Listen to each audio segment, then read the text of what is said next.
सती के आत्मदाह से क्षुब्ध शिव जब सती का शव उठाए सहस्त्र वर्षों तक ब्रह्मांड में घूमते रहे, तब भगवान विष्णु ने सृष्टि के संतुलन हेतु सती के अंगों का सुदर्शन चक्र से विखंडन किया। जहाँ जहाँ सती के अंग गिरे वे स्थान शक्तिपीठ के नाम से प्रसिद्ध हुए और उसी की रक्षा के लिए शिव के अंश से भैरव की उत्पत्ति हुई और समय समय पर संसार के कल्याण हेतु ये शक्तिपीठ अस्तित्व में आए। आज हम मुंगेर में स्थित चंडी शक्तिपीठ की कथा बताएंगे। यहाँ माता की आंख की पुतली गिरी थी। इस स्थान का दर्शन करने वाले भक्तों की सारी मनोकामनाएं पूर्ण होती हैं। ओम ह्रीं श्रीं लक्ष्मीभ्यो नमः। ओम ह्रीं श्रीं लक्ष्मीभ्यो नमः। ओम ह्रीं श्रीं लक्ष्मीभ्यो नमः। ओम ह्रीं श्रीं लक्ष्मीभ्यो नमः। ओम ह्रीं श्रीं लक्ष्मीभ्यो नमः। ओम ह्रीं श्रीं लक्ष्मीभ्यो नमः। ओम ह्रीं श्रीं लक्ष्मीभ्यो नमः। ओम ह्रीं श्रीं लक्ष्मीभ्यो नमः।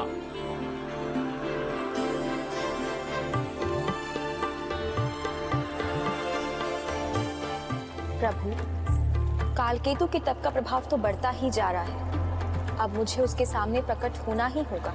देवी, कालकेतु एक असुर है और आप भली भांति जानती हैं कि असुर किस मंतव्य से देवताओं की तपस्या करते हैं। मुझे ज्ञात है प्रभु, किंतु क्या देवी, आपको ज्ञात है फिर भी आप उसके सामने प्रकट होना चाहती? एक भक्त की भक्ति के आगे आराध्य विवश होता है प्रभु। भक्त को दर्शन देने के अतिरिक्त उसके पास और कोई मार्ग नहीं होता। आप जानती हैं देवी, वो आपके दर्शन प्राप्त करने के लिए तप नहीं कर रहा है, बल्कि वो आपसे वरदान अवश्य मांगेगा। उसकी तपस्या का फल तो मुझे उसे देना ही होगा प्रभु, फिर चाहे वो कोई भी वरदान मांगे। और चाहे उस वरदान को प्राप्त करके वो सृष्टि का विनाश ही क्यों न करे। संसार के पालक तो आप हैं प्रभु, आपके रहते संसार का विनाश कैसे हो सकता है। ओम ह्रीं श्रीं लक्ष्मीभ्यो नमः। ओम ह्रीं श्रीं लक्ष्मीभ्यो नमः। ओम ह्रीं श्रीं लक्ष्मीभ्यो नमः। अब मेरे पास कोई विकल्प नहीं बचा है प्रभु, अब मुझे जाना ही होगा। हे प्रभु, माते को रोकिए, अन्यथा अनर्थ हो जाएगा। हे प्रभु, माता को कदाचित यह अनुमान नहीं होगा कि काल केतु के मन में क्या पाप है। तो आप ही कुछ कर सकते हैं। अब आप ही संसार को संकट से बचा सकते हैं, उसका कोई मार्ग निकाल सकते हैं प्रभु। कालकेतु, अपने नेत्र खोलो। तुम्हारी तपस्या सफल हुई, मांगो, क्या वर मांगते हो? मैं आपसे आपको ही मांगने जा रहा हूँ देवी। क्या सोच रहे हो कालकेतु? देवी, मैं सोच रहा हूँ कि जो मैं चाहता हूँ, क्या वो आप मुझे दे सकेंगी?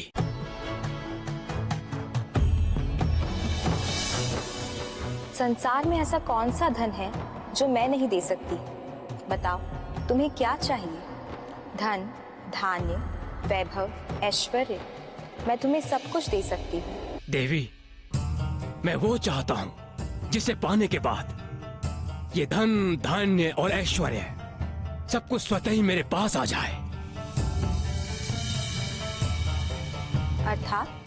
अर्थात मैं इन सब की स्वामिनी को चाहता हूँ। ये तुम क्या कह रहे हो कालकेतु? देवी, मुझे संपूर्ण रूप में महालक्ष्मी चाहिए।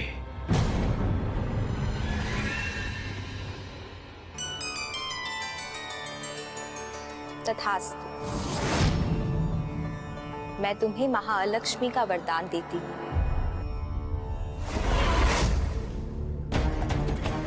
ये क्या हुआ? ये कैसे हुआ? मैं तो वरदान में महालक्ष्मी मांगने वाला था, फिर मेरे मुंह से महालक्ष्मी कैसे निकला? कालकेतु, तुमने जो मांगा था मैंने तुम्हें दिया। अब मेरा दायित्व समाप्त हुआ। नहीं हो सकता है। छल हुआ है मेरे साथ।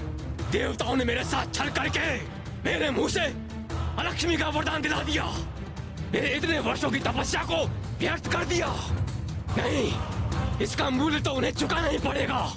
मैं प्रतिशोध लूंगा उनसे। देवताओं, तुम कुछ भी कर लो, किंतु मैं जगत की महालक्ष्मी को अपनी दासी बनाकर रहूंगा। तपस्या का वास्तविक अर्थ त्याग होता है।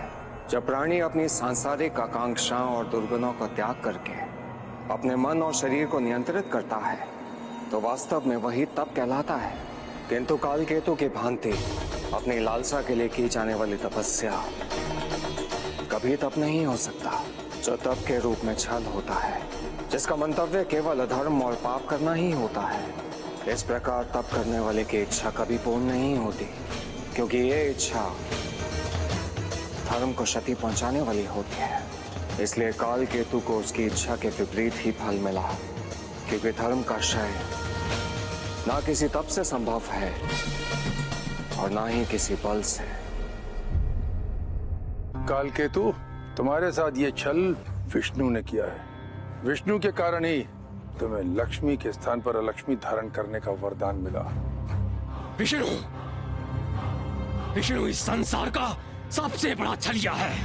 उसने सदा हम असुरों के साथ छल किया है, किंतु मैं उसे नहीं छोड़ूंगा।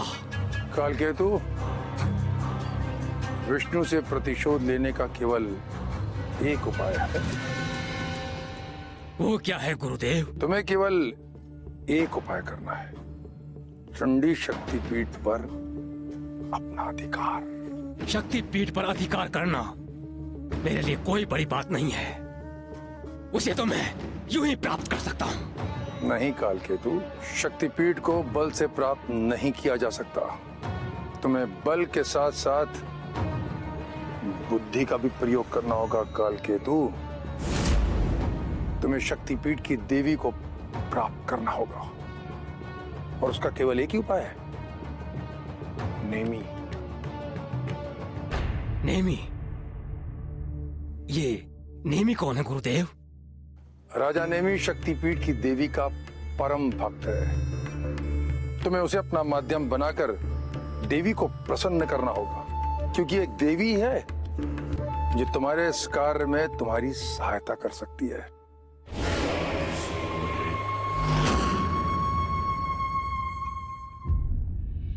ये शुक्राचार्य ने कालकेतु को कौन सा मार्ग दिखा दिया? कौन है ये राजा नीम?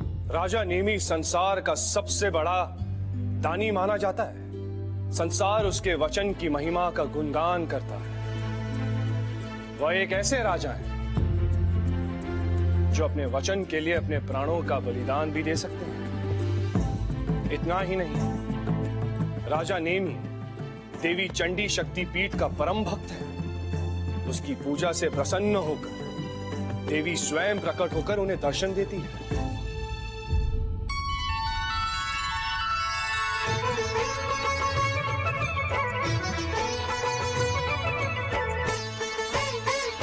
लेके पूजा की थाली जोत मन की जगाली, तेरी आरती उतारू बोली माँ। तू जो दे दे सहारा सुख जीवन का सारा, तेरे चरणों पे वारू बोली माँ। ओ माँ लेके पूजा की थाली जोत मन की जगाली, तेरी आरती उतारू बोली माँ। तू जो दे दे सहारा सुख जीवन का सारा, तेरे चरणों पे वारू बोली माँ। ओ माँ, ओ माँ।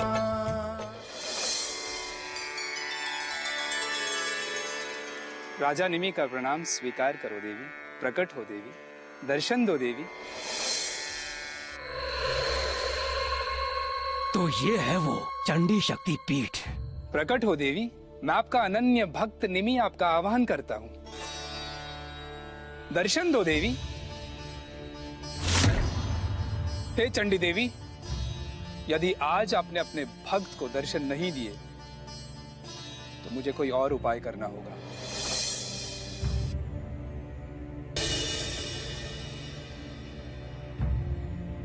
दर्शन दो देवी, प्रकट हो देवी। यदि आज आपने अपने भक्त को दर्शन नहीं दिए, मैं इस उबलते हुए तेल में अपने प्राण त्याग दूंगा देवी। प्रकट हो देवी, दर्शन दो। रुक जाइए राजन।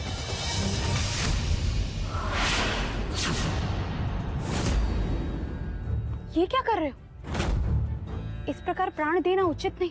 उचित अनुचित मैं नहीं जानता देवी। एक भक्त के लिए कुछ भी अनुचित नहीं होता। मैं एक भक्त हूँ।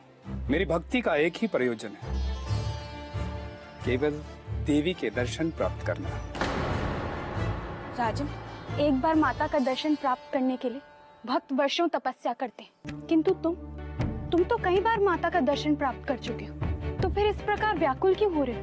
आज माता तुम्हें दर्शन नहीं दे सकती, अतः अपनी हट छोड़ो और अपने महल वापस लौट जाओ।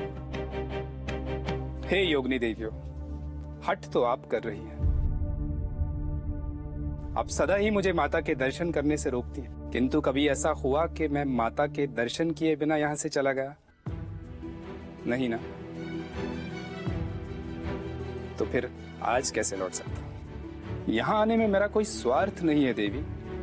मैं तो यहाँ अपनी प्रजा के हित के लिए आता हूँ, और अपनी प्रजा का हित साधना ही मेरा धर्म है। आप अपना धर्म निभाइए और मैं अपना धर्म निभाता हूँ। जय माता चंडी। रुको राजन।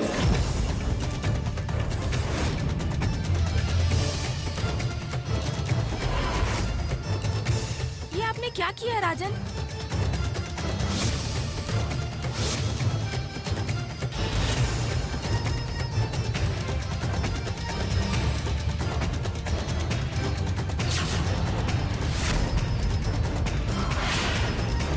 ये क्या कर दिया राजा नेमी ने? अब क्या होगा?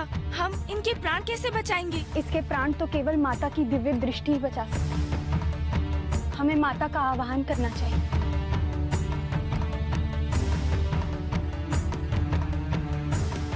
हे माता चंडी, देखिए, आपके भक्त ने अपनी भक्ति का परिचय देने के लिए अपने प्राणों को संकट में डाल दिया है।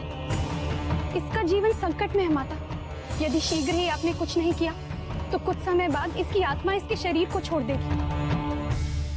विलंब ना कीजिए माता, अपने भक्त के प्राण बचाइए। दर्शन दो माता, दर्शन दो।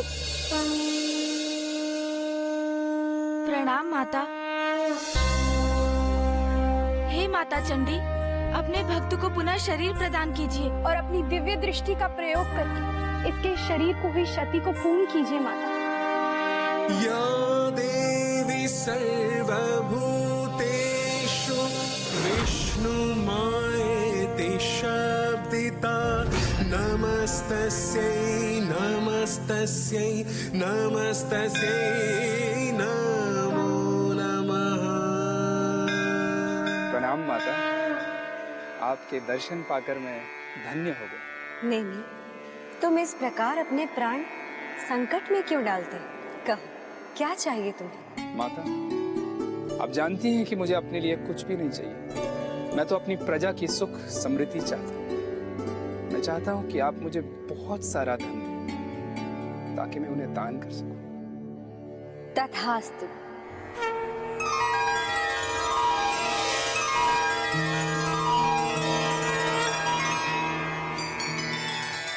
आप धन्य हैं माता, आप धन्य हैं। विष्णु, तुमने मेरे साथ छल करके मुझे लक्ष्मी से वंचित किया था ना? अब देखना मैं कैसे लक्ष्मी को पुनः प्राप्त करता हूँ। इस शक्तिपीठ की देवी, ये देवी चंडी, लक्ष्मी को प्राप्त करने का साधन बनेगी और इसका ये शक्तिपीठ मेरे आधिपत्य में होगा। दानवीर महाराज नेमी की जय! दानवीर महाराज नेमी की जय! दानवीर महाराज नेमी की जय! दानवीर महाराज नेमी की जय!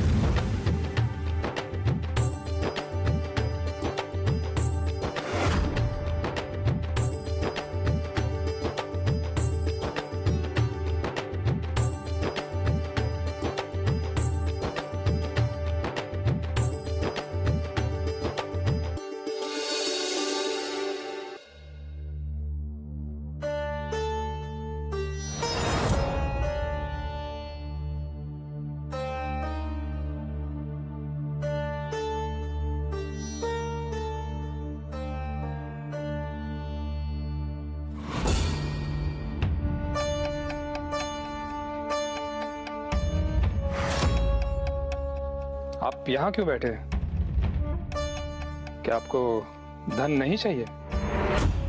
मैं इस राज्य का राजा निमि हूं। हमारे राज्य में कोई भी दुखी नहीं रहता।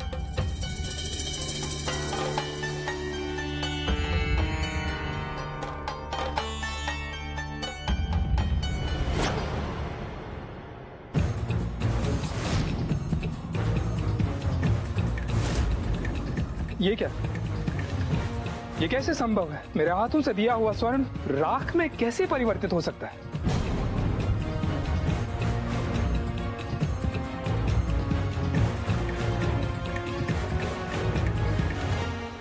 संसार में कुछ भी असंभव नहीं राजन। आप कितने भी बड़े दानवीर क्यों ना हो, किंतु आप मुझे कुछ भी नहीं दे सकते, क्योंकि मैं शापित हूँ। ये धन धान्य की प्राप्ति मुझे नहीं हो सकती। मैं नहीं जानता कि आपको श्राप किसने दिया, किंतु मैं इस प्रकार से आपको दुखी नहीं देख सकता। कोई तो उपाय होगा आपके दुख को दूर करने का। कहिए, मैं किस प्रकार से आपकी सहायता कर सकता हूँ? राजन, मेरी सहायता केवल आप एक ही प्रकार कर सकते हैं, किंतु मुझे विश्वास नहीं कि आप वो करने के लिए तत्पर होंगे। मैंने आज तक अपने राज्य से किसी को निराश होते नहीं देखा है। मैं वचन देता हूँ कि आपका दुख दूर करने के लिए आप जो भी कहें, मैं पूरी तत्परता के साथ करूंगा। राजन, मैं एक बार आपके साथ शक्तिपीठ जाना चाहता हूँ। वहां पहुंचकर ही मैं आपको अपनी इच्छा बताऊंगा। ये तो बहुत ही उत्तम विचार है कि आप माता के शक्तिपीठ के दर्शन करना चाहते हैं। मैं आपको वहां अवश्य लेके जाऊंगा। ठीक है राजन, मैं शक्तिपीठ ही पहुंचकर आपको बताऊंगा कि मुझे क्या चाहिए, क्योंकि मुझे जो चाहिए वो केवल आपकी आराध्य देवी चंडी ही दे सकती हैं। ठीक है, आप मुझे कल प्रातः ब्रह्म मुहूर्त में शक्तिपीठ के पास मिलिए। मैं आपको अपने साथ लेके चलूंगा। ठीक है राजन।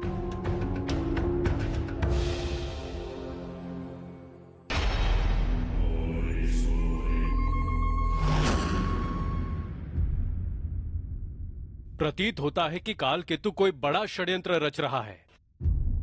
राजा नेमी के पास जाने का और क्या मंतव्य हो सकता है? वो ये बात जानते हैं कि राजा नेमी शक्तिपीठ की देवी का उपासक है और देवी उसकी भक्ति के आगे विवश हो जाती है। मुझे आशंका है कि काल केतु इस बात का लाभ अवश्य उठाएगा। मुझे तो आभास हो रहा है देवराज कि शक्तिपीठ ही संकट में पड़ने वाला है।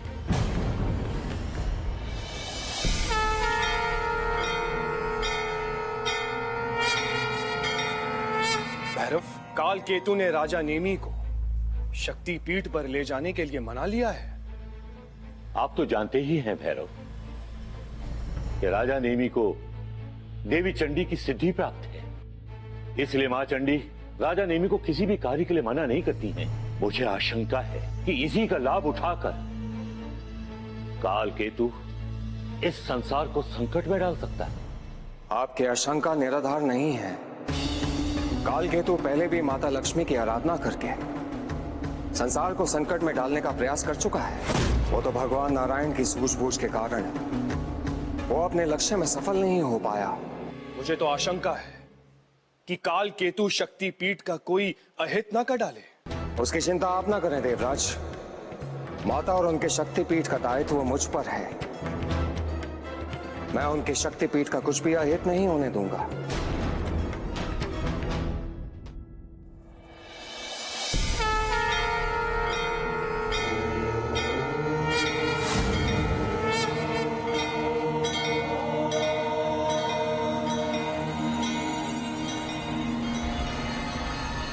निमज भैरव, माता चंडी के शक्तिपीठ पर संकट आने वाला है। उसकी रक्षा का कार्य मैं आपको सौंपता हूं। आप निश्चिंत रहिए महाभैरव। मैं अपना दायित्व पूरी निष्ठा के साथ निभाऊंगा।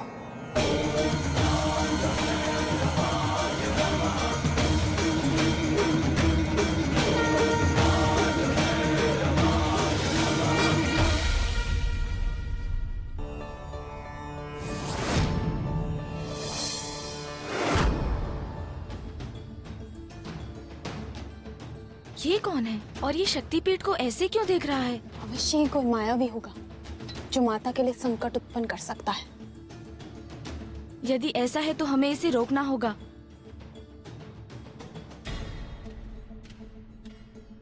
वहीं रुक जाइए। हमारे रहते हुए कोई शक्तिपीठ तक नहीं आ सकता। यदि आपने शक्तिपीठ को स्पर्श करने का प्रयास भी किया तो परिणाम बहुत गंभीर होगा। ये किसी को भी शक्तिपीठ तक आने से क्यों रोक रही है? इस प्रकार तो कोई भी भक्त शक्तिपीठ तक नहीं जा पाएगा, किंतु ये ऐसा कर क्यों रही है? क्या ये भक्तों में भय उत्पन्न करके माता के प्रति अनास्था का भाव लाना चाहती है? ऐसा तो कोई माता का शत्रु ही कर सकता है।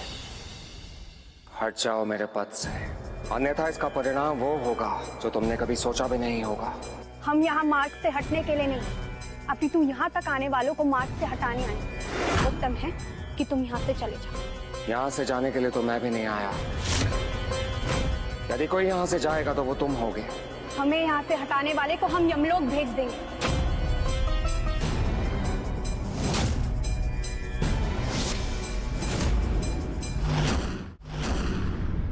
ये क्या? ये दोनों माता के रक्षक एक दूसरे को माता का शत्रु समझ बैठे हैं।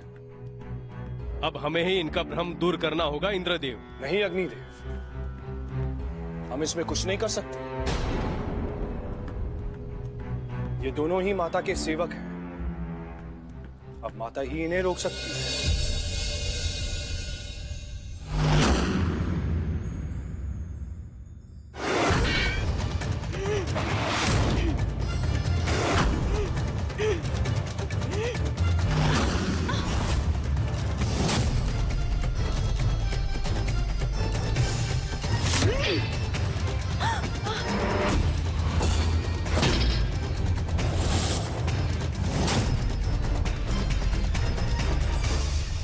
ठहरो योगिनी।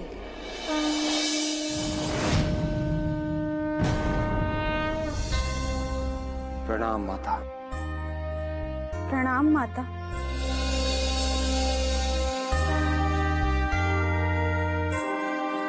क्या देख रहे हो?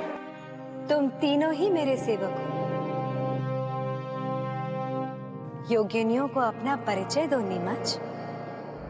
मैं नीमच भैरव हूँ। मुझे महाभैरव ने माता की सुरक्षा के लिए यहाँ नियुक्त किया है। माता के शक्तिपीठ पर एक संकट आने वाला है, इसलिए उन्होंने मुझे यहाँ पर भेजा है।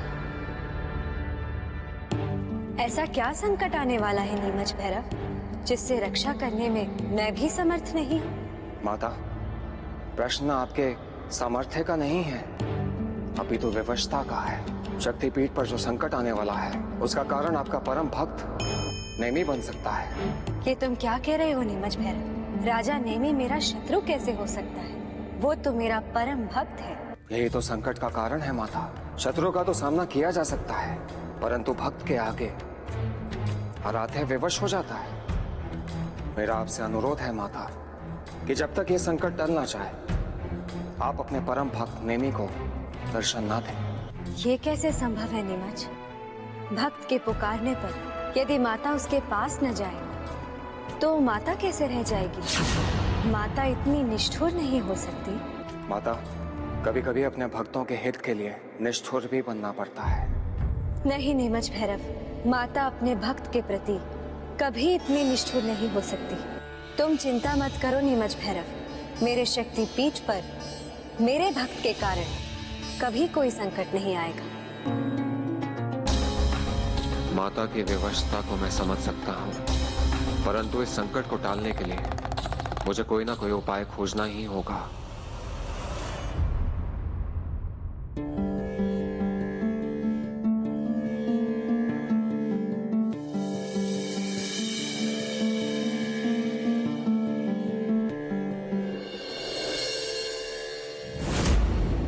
प्रणाम महाराज नेमी। आप कौन महोदय? महाराज, मैं माता चंडी देवी के शक्तिपीठ का रक्षक नीमच भैरव हूँ। ओह, प्रणाम नीमच भैरव। मैं क्षमा चाहता हूँ कि आपको यहाँ आने की आवश्यकता पड़ी।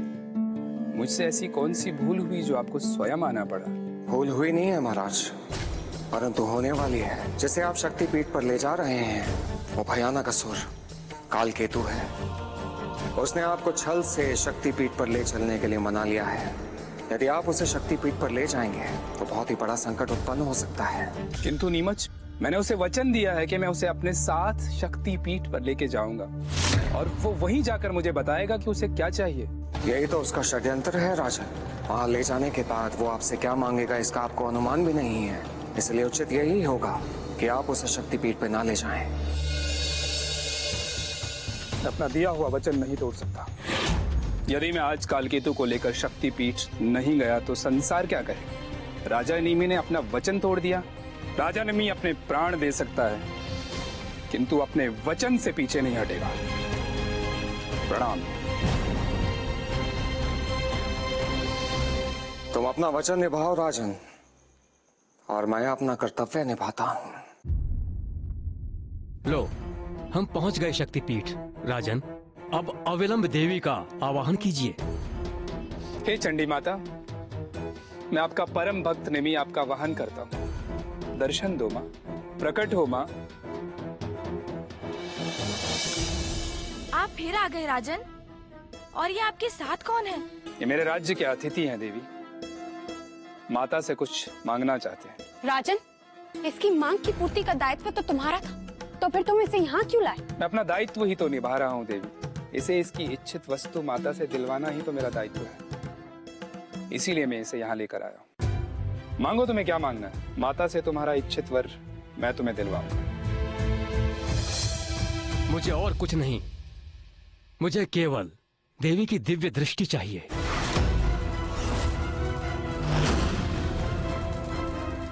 ये तुम क्या कह रहे हो? माता की दिव्य दृष्टि तुम्हें कभी प्राप्त नहीं हो सकती।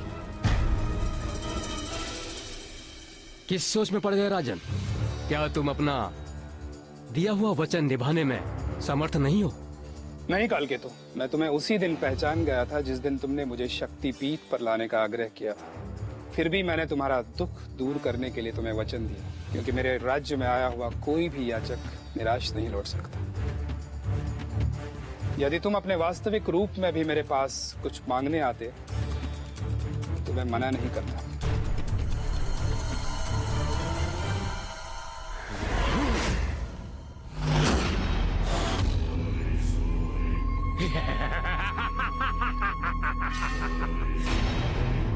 तो फिर ठीक है, मुझे मेरा मांगा हुआ वर दिलाओ दानवीर नेमी। अवश्य कालकेतु, तुमने जो मांगा है मैं तुम्हें अवश्य दिलाकर दूंगा। देवियों, अब मेरे पास कोई विकल्प शेष नहीं है। मुझे अपना वचन पूर्ण करने के लिए कालकेतु को देवी की दिव्य दृष्टि दिलानी ही होगी। रुक जाइए राजन, पुनः अपने प्राण संकट में मत डालिए। जो वर कालकेतु ने आपसे मांगा है वो आपको नहीं मिल सकता। माँ चंडी के दरबार में कुछ भी असंभव नहीं है देवी। आवश्यकता बस भक्ति की है।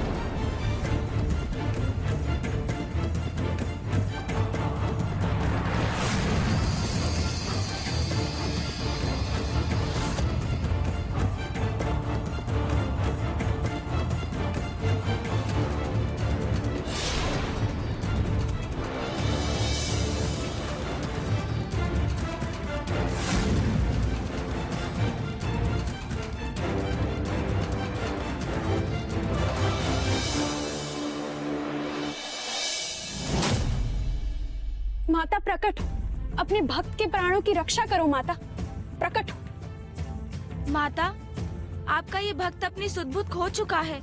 इनके प्राण बचाकर इन्हें सद्बुद्धि प्रदान करें, अन्यथा ये इसी प्रकार अपने प्राण संकट में डालते रहेंगे। प्रकट हो माता, प्रकट हो। माता, आप अपनी दिव्य दृष्टि का उपयोग मुझ पर करें। उसके पूर्व मैं आपसे अनुरोध करता हूं कि मेरे साथ आए इस व्यक्ति को आप अपनी दिव्य दृष्टि प्रदान कर दें। यही मेरी भक्ति और त्याग का प्रतिफल होगा। ये तुम क्या कह रहे हो पुत्र? ये असंभव है। माता, मैंने इस व्यक्ति को इसका इच्छित वर दिलाने का वचन दिया है। यदि आज आपने इसे अपनी दिव्य दृष्टि प्रदान नहीं की तो मेरा वचन असत्य हो जाएगा। क्या आप अपने पुत्र का वचन असत्य कराना चाहती हैं? माता, आप इसे मेरी अंतिम इच्छा मानकर पूर्ण कीजिए। पुत्र, एक बार और सोच लो। यदि एक बार मेरी दिव्य दृष्टि छिन गई, तुम्हें फिर कभी जीवन नहीं मिल सकेगा। माता, मेरे लिए मेरे जीवन से भी अधिक मेरे वचन का मूल्य। ठीक है, यदि यही तुम्हारी इच्छा है तो मैं इसे अपनी दिव्य दृष्टि प्रदान करूंगी।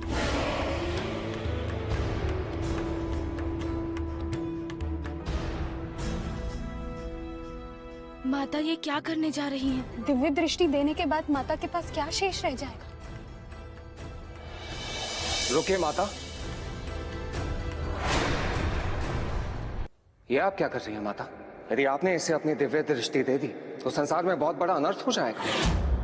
भैरव, यदि आज मैंने अपने भक्त नेमी का वचन पूर्ण नहीं किया तो इस संसार से एक माता और भक्त का संबंध सदा सदा के लिए समाप्त हो जाएगा। भविष्य में कभी कोई भक्त अपने ईश्वर पर विश्वास नहीं करेगा। अतः आज मुझे अपनी दिव्य दृष्टि का त्याग करना ही होगा। कालकेतु, मैं अपने भक्त के वचन को पूर्ण करते हुए आज तुम्हें अपनी दिव्य दृष्टि प्रदान करती हूँ।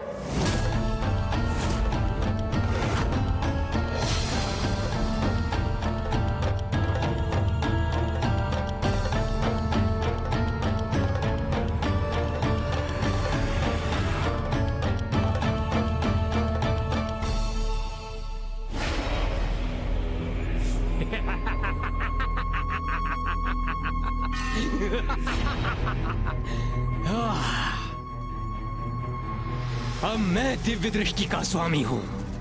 इस दिव्य दृष्टि की दिव्य शक्ति से मैं अपना लक्ष्य पूर्ण करूंगा।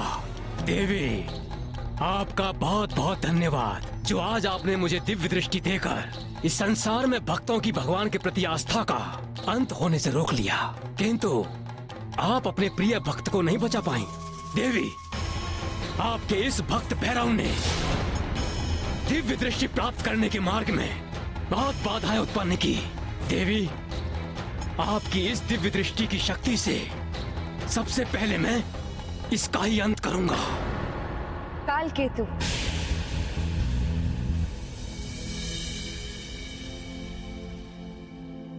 मेरी दिव्य दृष्टि एक सात्विक शक्ति है। तुम इसका दुरुपयोग नहीं कर सकते और भैरव पर तो कदापि नहीं, क्योंकि ये भैरव मेरी ही शक्ति का विस्तार है। यदि तुमने ऐसा करने का प्रयास किया तो तुम इस दिव्य दृष्टि को खो दोगे और संभवतः अपना जीवन भी। आज नहीं तो कल मैं तुझसे अपना प्रतिशोध लेकर ही रहूंगा भैरव।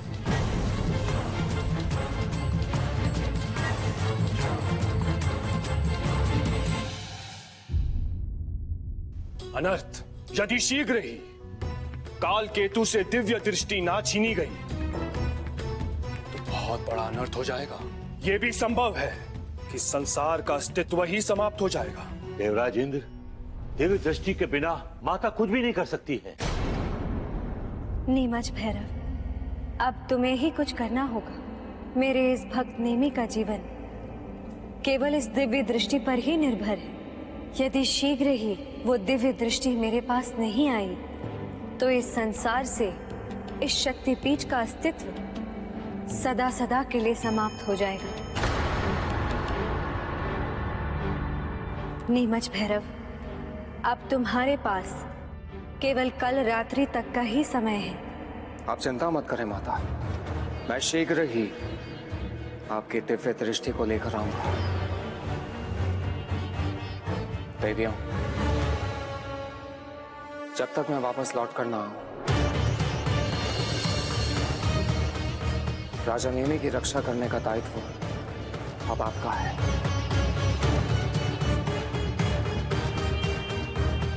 प्रणाम माता।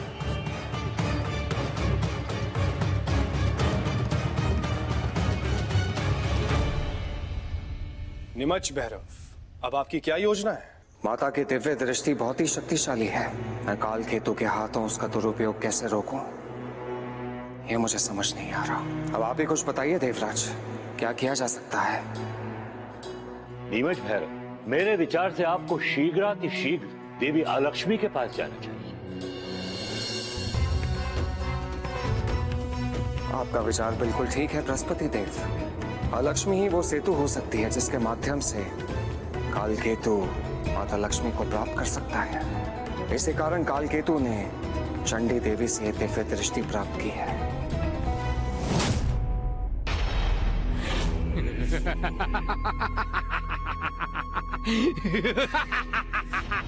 हे विष्णु, देखो आज मैंने दिव्य दृष्टि प्राप्त कर ली है, जिसका उपयोग करके मैं तुम्हारी लक्ष्मी प्राप्त करूंगा।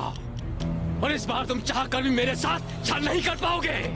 अब देखना, मैं तुमसे भी अधिक सुंदर और वैभवशाली लोक का निर्माण करूंगा, जिसके सामने तुम्हारा लोक तुच्छ प्रतीत होगा। क्या हुआ विष्णु, डर गए? हाँ? डर गए जग के पालनहार? देखो मैं कैसे वैभव लोक का निर्माण करता हूं।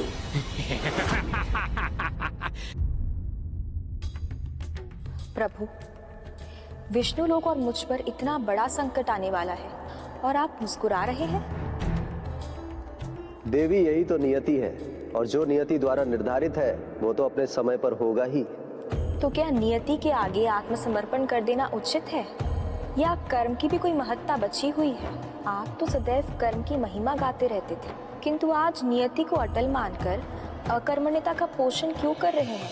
मैं अकर्मण्यता का पोषण नहीं कर रहा हूं देवी,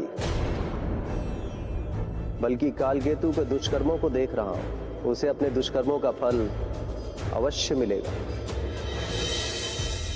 हे विष्णु, डर गए क्या?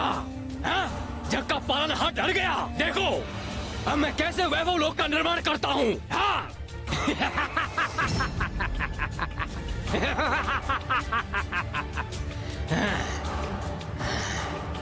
रुक जाओ कालकेतु।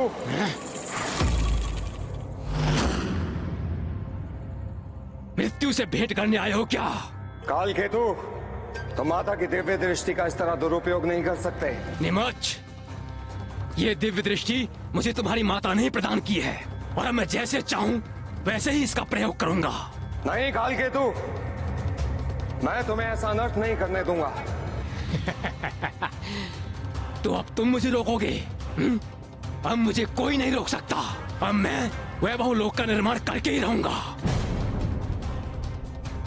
कालकेतु,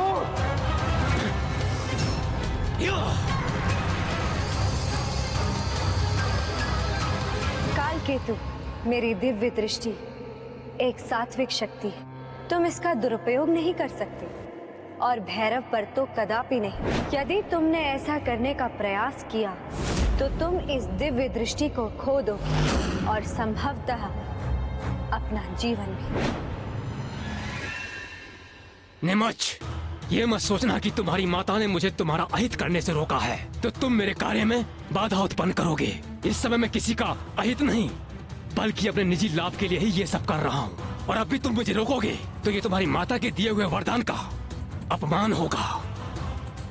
जाओ यहाँ से और मुझे मेरा कार्य करने दो।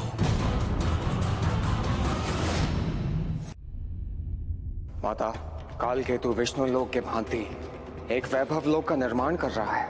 मैं जानती हूँ नीमच भैरव, किंतु उसे ऐसा करने से रोका नहीं जा सकता, क्योंकि वो दिव्य दृष्टि का प्रयोग किसी का अहित करने के लिए नहीं, अपितु वैभव लोक का निर्माण करके अपने अहम की संतुष्टि के लिए कर रहा है।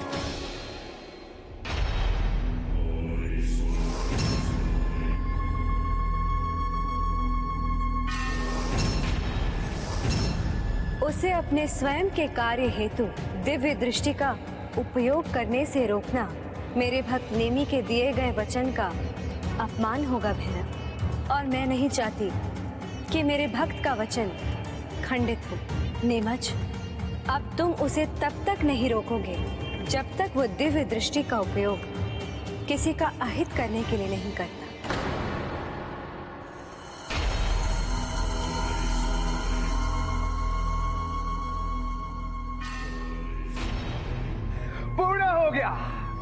पूर्ण हो गया मेरा वैभव लोक, और ये तो विष्णु लोक से भी ज्यादा सुंदर है। मेरे इस लोक में केवल एक ही कमी है, और वो है लक्ष्मी। यदि उस विष्णु से मेरी लक्ष्मी प्राप्त करनी है तो अलक्ष्मी की आवश्यकता होगी, जिसको मैंने अपमानित करके जाने दिया था। मुझे अलक्ष्मी की सहायता चाहिए। अलक्ष्मी, देवी अलक्ष्मी।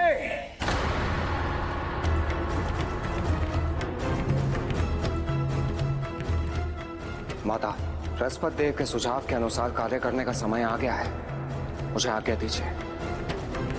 प्रणाम।